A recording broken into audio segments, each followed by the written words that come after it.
नमस्कार, ये भारत अन्न शुद्धि पदयात्रा का 24वां दिन है और थोड़ी देर में हम जाने वाले हैं एक चंडीगढ़ की यूनिवर्सिटी में, जहां हम बात करेंगे स्टूडेंट से। लेकिन एक अच्छी बात ये भी हुई है, जो मेरे जूते जिन्होंने पहले 500 किलोमीटर पूरे कराए, 580 हो चुके हैं शायद आज, ये जूते आज इनकी जगह दूसरे जूते आ गए मेरे पास। ये जूते आए हैं, ओह मेरे नी कैप भी आए हैं, नए जूते आए मेरे लिए। और ये एक बहन है हमारी, रचिता नाम है उनका, उन्होंने ये जूते भिजवाए हैं। इनको मैं हमेशा संभाल के रखूँगा। देख रहे हैं ना, नीचे से ऐसे हो गए हैं, ये पूरा निकल गया है इनका, देख रहे हैं ना, ये भी ऐसा हो गया है। अब देखते हैं कन्याकुमारी तक कहाँ तक ये जूते चल पाते हैं और फिर आपको मैं बताऊंगा। तो आगे से आप भी पूछिएगा फिर जब नए जूते लेंगे ना कि कितना किलोमीटर चलेंगे।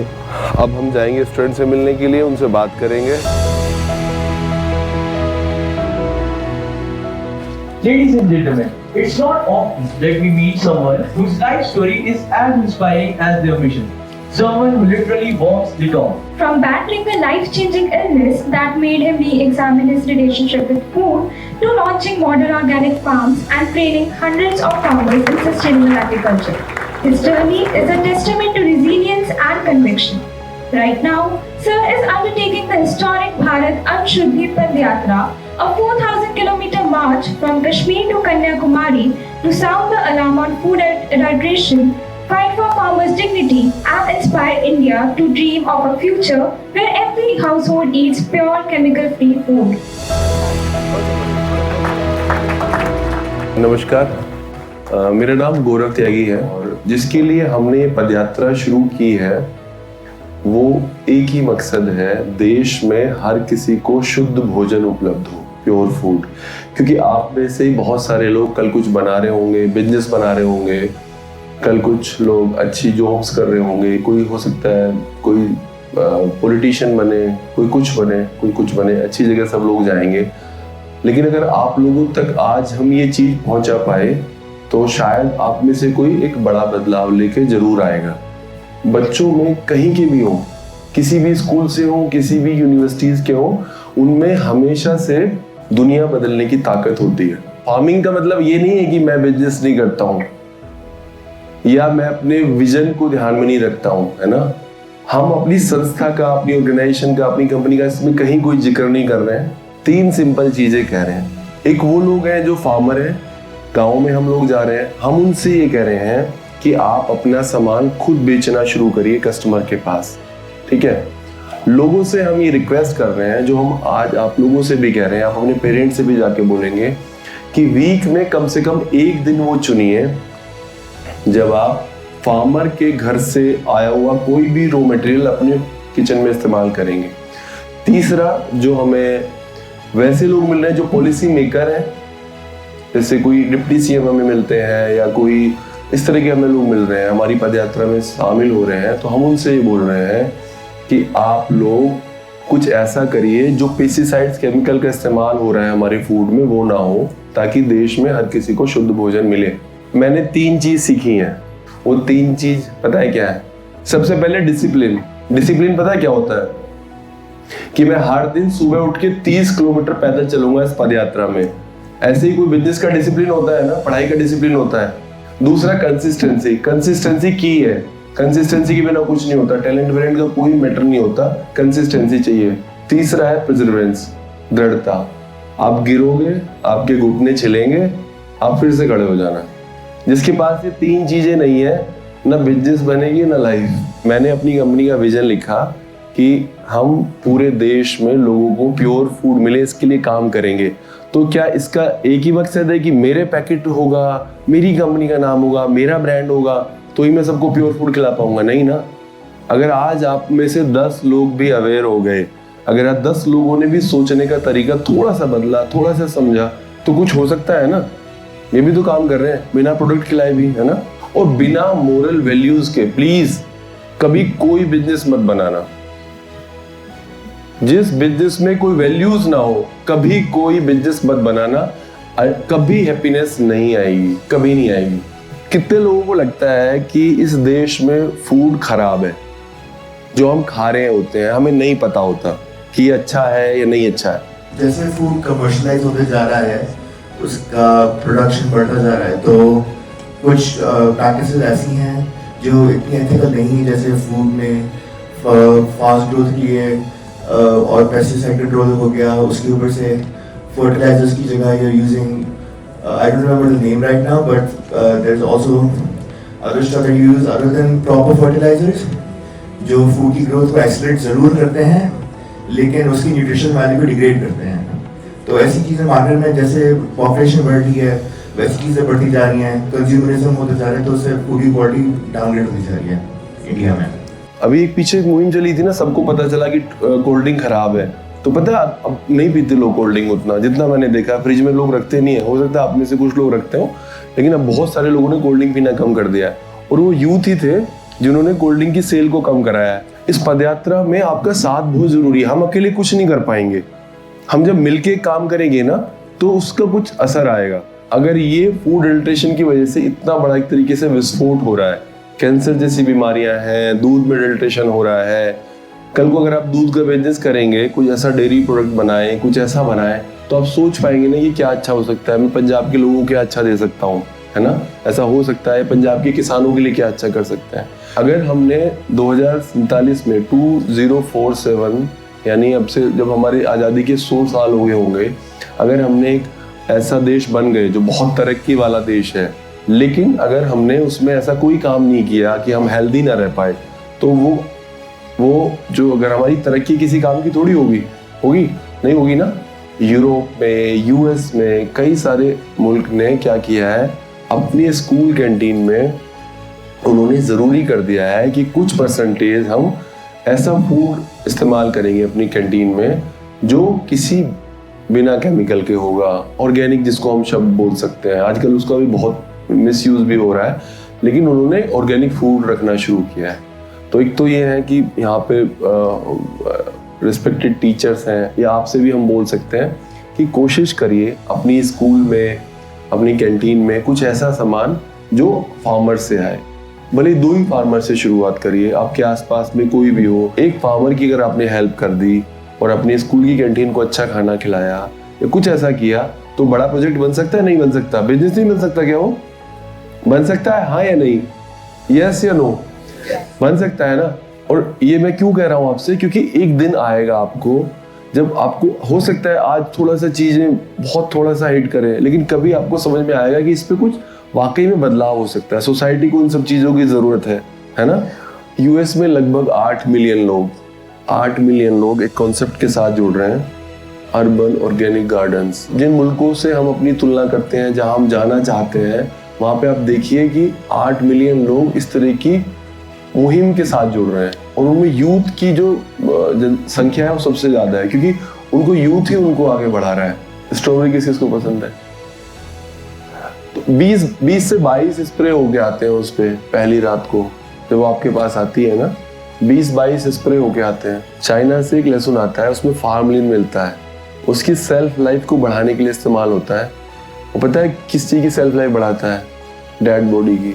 वो यूज करते हैं। जितने भी फूड कलर हैं, पता है कौन कौन सी बीमारियां करते हैं वो? अल्सर, कैंसर, और क्या मतलब लिस्ट लंबी है, सारे फूड कलर्स।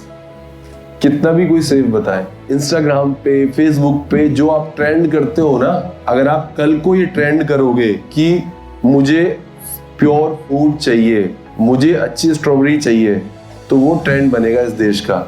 समझ रहे हो आप? सब सुनेंगे आपकी बात। किसानों को समझाने में भी समय लगता है, लेकिन आप लोग तो ऐसे खट से समझ सकते हैं ना। तो अगर आप सपोर्ट करेंगे इस मुहिम को या प्योर फूड को, तो बदलाव आएगा। और सोचो अगर हमारा कैंपस, हमारी यूनिवर्सिटी वो बने कि जिसने इसको सपोर्ट किया, तो कहाँ तक जाएगी बात। अब कितनी भी खूबसूरत जगह जाओ, 6-7 दिन के बाद आपको घर जाने का मन करता है। आज 24 दिन हो चुके हैं और अभी 4 महीने और जाने वाले हैं। तो सब कुछ हो रहा है मेरे साथ भी, जो आप लोगों के साथ होता है। डर भी आता है, किसी प्रोजेक्ट को करोगे संकोच भी होता है, हेजिटेशन भी होती है, इरिटेशन भी होती है, सब कुछ होता है। पैर भी थक जाते हैं, दर्द भी करते हैं, लेकिन वही है ना कि कंसिस्टेंसी। जब तक आप लोगों की आवाज़, ऐसी बहुत सारी आवाज़ें नहीं जुड़ेंगी ना, तब तक इस देश में सभी को शुद्ध भोजन उपलब्ध नहीं होगा। So thank you. हमारी मैनेजमेंट की तरफ से, हम फैकल्टीज़ की तरफ से, बच्चों की तरफ से सर को बहुत बहुत पहले तो ये धन्यवाद है कि उन्होंने ये मुहिम चलाई है, लोगों को जागरूक कर रहे हैं और आगे भी जैसे इन्होंने आगे अपना प्लान रखा है आगे जाने का और कन्याकुमारी तक जाने का, इसके लिए हम इनको बहुत बहुत बधाई भी देंगे और बल्कि आशा करते हैं कि ये पदयात्रा इनकी सफल होगी, लोगों में ये मैसेज जाएगा और लोग जागरूक होंगे। भारत अन्न शुद्धि पदयात्रा के 24वें दिन मैं हूँ कुछ यूनिवर्सिटी स्टूडेंट्स के साथ। हम ये बोल रहे हैं अगर किसी को शुद्ध भोजन चाहिए तो वो किसानों के पास है। तो क्या है ऐसा? बिल्कुल आपकी बात ठीक है। वैसे मोस्टली जितने भी स्टूडेंट हैं यहाँ पर सभी किसान परिवार से जुड़े हुए हैं और यहाँ सबसे ज़्यादा हम फेस करते हैं ये प्रॉब्लम हाइजेनिक फूड की। अनहाइजेनिक फूड बहुत ज़्यादा है यूनिवर्सिटी में। मेस के अंदर हम देखते हैं पैक्ड फूड, प्रोसेस्ड फूड आता है यहाँ पर।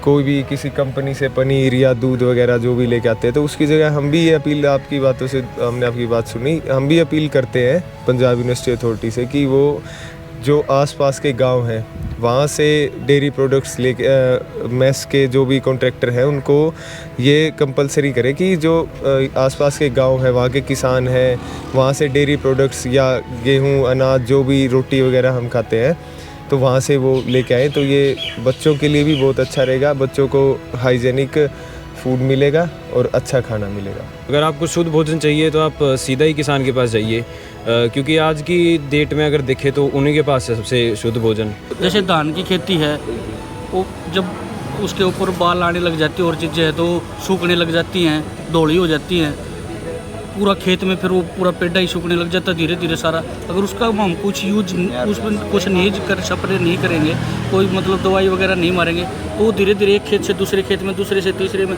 आसपास का मतलब पूरे एरिया में ही वो बीमारी फैल जाती है। तो उसका हम क्या इलाज कर सकते हैं? 10 साल पहले नियार में, चारे में अगर कोई हम दवाई लगा रहे थे, नहीं लगा रहे थे 10 साल पहले, अब चारे में भी लगने लगी है, अब चारा भी नहीं हो रहा लोगों के यहाँ। तो ये तो बहुत ही बड़ा स्कैम है। आप ये समझो कि बहुत ही बड़ा स्कैम है, बहुत प्लान्ड स्कैम है कि जो किसान अपने ऊपर 10 रुपये नहीं खर्च कर सकता वो 1 एकड़ में हरियाणा, पंजाब, पश्चिमी उत्तर प्रदेश का 10-15 हज़ार रुपये खर्च कर लेता है दवाइयों में, यूरिया में। अब जैसे आपने बोला कि भाई कीड़ा लग रहा है, हमारे यहाँ पिछले साल जैसे हम आम के पेड़ हैं, हमारे यहाँ बाग है, ठीक ठाक बाग है, पिछले साल जिन लोगों ने हमारे यहाँ 7-7, 8-8 स्प्रे करे, दवाई आम ने बचाई नहीं। हमारे यहाँ आम सबसे ज़्यादा गांव में हमारे खेत में थे। तो ये भी ना बस एक बन गया है कि स्प्रे करे जाओ ये बच जाएगा, बच ही नहीं रहा। हर साल वो ज़्यादा ताकतवर हो रहा है। हम ये कह रहे हैं कि भाई अगर आप 1 एकड़ में तो शुरू करो। अपने यहाँ हरियाणा में 4-5 कुंटल निकल रहा है 1 बीघे में, है हमारे यहाँ भी यही निकल रहा है। अगर मान के चलो खूब अंधाधुंध यूरिया डाल ही दिया तो भी तो 20-22 रुपये मिलने हैं। लेकिन अगर थोड़ा सा गेहूँ कम हुआ तो उसका 50-60 रुपये का देने वाला बैठा हुआ है। हम ये कह रहे हैं इसमें। हाँ ये तो है। बस हम ये कह रहे हैं एक छोटा सा ना, एक उसके पास है मौका कि वो दे सकता है। बोना शुरू कर दिया आधा किला में, तेरा घर का काम चल जाएगा। फिर तने 1 किला शुरू कर दे, तेरे 2 आदमी का मत मांगेंगे। हाँ बस सबसे पहले तो खुद के लिए स्टार्ट करो।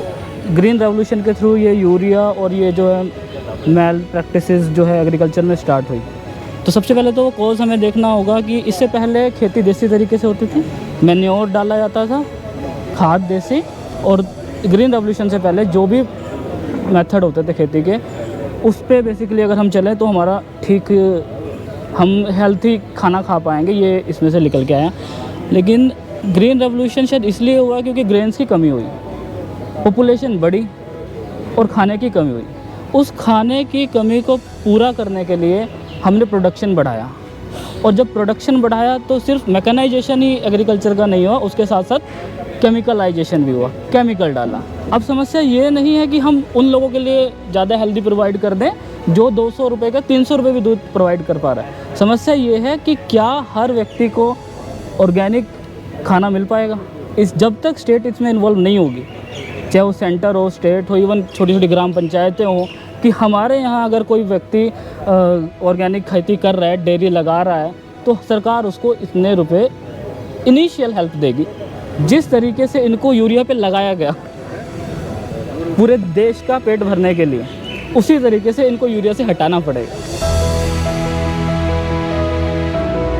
इस तरह की सकारात्मक चर्चाओं से ये पदयात्रा और भी अधिक क्षमतावान और भी ऊर्जावान होकर आगे बढ़ेगी। कल हम यहाँ से पदयात्रा को शुरू करेंगे और फिर से भारत की पूरी युवा शक्ति को सैल्यूट, भारत की युवा शक्ति को नमन। आप लोग हमें सपोर्ट करते रहिए, प्यार भेजते रहिए। जब हम इकट्ठे होकर किसी एक मुहिम पर काम करेंगे तो निश्चित है कि जीत होगी ही होगी। निश्चित है कि देश में हर किसी को शुद्ध भोजन मिलेगा ही मिलेगा। धन्यवाद।